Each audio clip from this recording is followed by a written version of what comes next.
يا صباح الفل عليكم يا أمارات، يا رب كلكم تكونوا بخير وبصحة وسعادة. النهاردة الفيديو بيتكلم عن محمود وسحر. محمود عايز يعمل فرح لسحر وعايز يفرحها وعايز يعني يعمل لها كده مفاجأة حلوة، وهيجيب لها شبكة تاني. وهي وقفت له قالت له الشبكة اللي هتجيبها لي غير الشبكة اللي فاتت.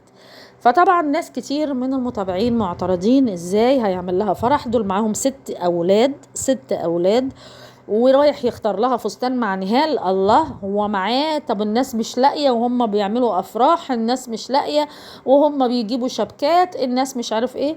يا جدعان يا جدعان، صلوا على النبي. الناس دي حياتها وشغلها واكل عيشها الفيديوهات، اكل عيشها الترند، اكل عيش الناس اللي بيعملوا الفيديوهات عموما. مش لازم محمود وسحر بس ولا حمدي ووفاء، انا نفسي اهو. يعني انا برضو الترند لو في فيديو طلع لفوق خلاص انا طلعت معاه.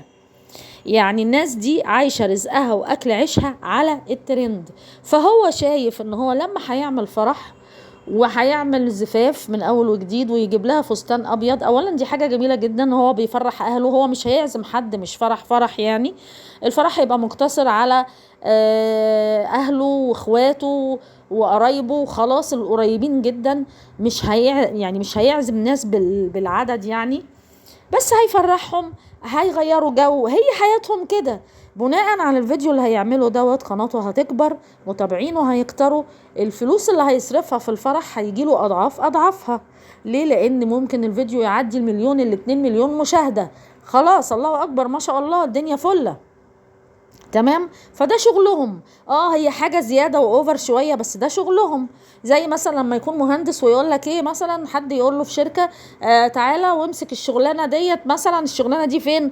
مثلا في دهب، في شرم الشيخ، هتسافر وتقعد شهر بس هتاخد مبلغ وقدره. خلاص هسافر.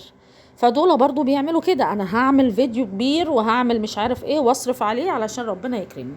دي حاجة. الحاجة التانية ان الناس كانوا معترضين جدا ان نهال هي اللي راحت معاها واختارت الفساتين وبتختار، وقالوا لك آلاء بدل ما حضرتش مرات محمد يبقى آلاء في مشكلة بينها وبين نهال. هم عايزين يطلعوا على طول شغل السوس، شغل الضراير والنسايب والعدايل. اللي هو ايه بقى؟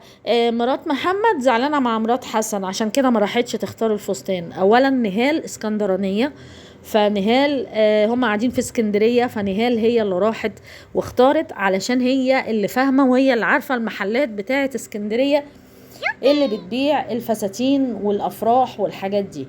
آلاء مش من اسكندرية، فطبيعي هياخدوا نهال. هياخدوا آلاء ليه؟ حتى لو نهال مثلا عارفة، يقولوا لك لا لازم آلاء. لا، ما هو مش لازم في كل مشوار احنا الاتنين مع بعض نطلع، لا. آلاء ديت وراها بيت، وراها جوزها، وراها حياتها، يا عالم بتعمل ايه، بتخلص ايه. مفيش مشاكل، مش لازم نطلع مشكلة. فستان نيرة كان حلو قوي، كان عاجبني، بس كنت حاسة انه كبير عليها شوية، مش سن 15 سنة. عجبني قوي من سحر ان هي قالت لهم سيبوا نيرة تختار اللي هي عايزاه.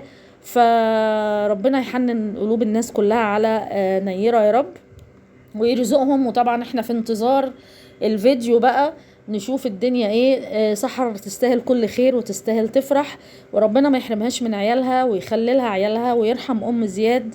ونفرح بقى بنيرة يا رب بنت ام زياد، نشوفها احلى عروسة يا رب، وما تتحوكش لحد ابدا. وربنا يخليكم جميعا واشوفكم على خير. يلا سلام.